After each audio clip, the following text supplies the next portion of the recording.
מיליוני ישראלים קונים מדי שנה בסופר פארם מתוך הנחה שהמוצרים שעל המדף בטוחים לשימוש. אבל מה קורה כשדווקא אמצעי מניעה נמכר אחרי שפג תוקפו? מצפים לסופר פארם לשים מוצר שהוא תקין, במיוחד בהיריון. זה לא כקורקבה, זה הריון, זה בן אדם.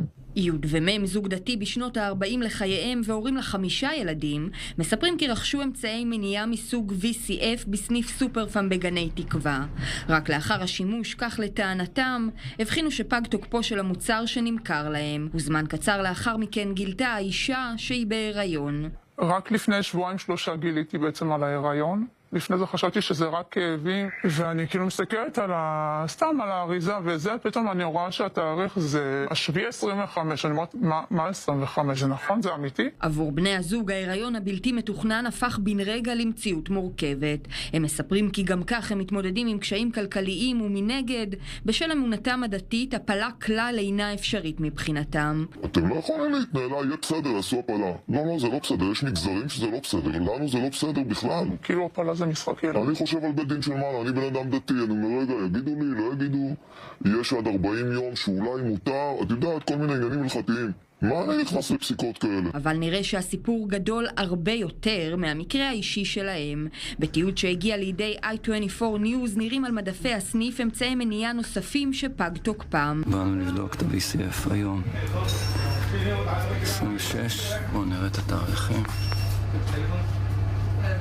עד לרגע זה לא פורסמה הודעה לציבור בנושא, ולא ידוע אם נערכה בדיקה רחבה כדי לאתר מוצרים נוספים או לקוחות שרכשו אותם. לא מדובר פה על תקלה כימונאית שולית, מדובר פה על תקלה שנמשכה במשך כמה חודשים, בזמן הזה שרשת סופר פארם לא עושה שום דבר כדי להביא את המידע הזה לידיעת הציבור, ואנחנו קוראים לכולם לבוא, לבדוק את המוצרים, ולסמוך אך ורק על עצמכם. לאחר שגילו מהו תאריך התפוגה, פנו בני הזוג שוב ושוב לסופר פארם. בהתכתבויות שהגיעו לידינו נראית האישה שולחת תמונות של המוצר, מסבירה כי נכנסה להיריון, ומבקשת להבין כיצד ייתכן שמוצר שכזה נמכר על המדף. אלא שלטענתה, במקום לקבל תשובות או לשמוע שנפתחה בדיקה, הוצא לה בעיקר זיכוי או החזר כספי, והיא הועברה בנציגי השירות לבין עובדי הסניף. הם באים ואומרים כאילו, בוא תיקח זיכוי. זו הייתה הנקודה שזעזעה אותי, ואמרתי לו, אני לא סופק להם על הדבר הזה. זו חוצפה, בעצם זה שהם גלגלו את זה לאיזה רוקח, כאילו של דבר שמה בכך, כי הרי ברור שאתם הולכים לעשות הפלה, או לא יודע מה ברור להם, אבל משהו מעוות ברור להם.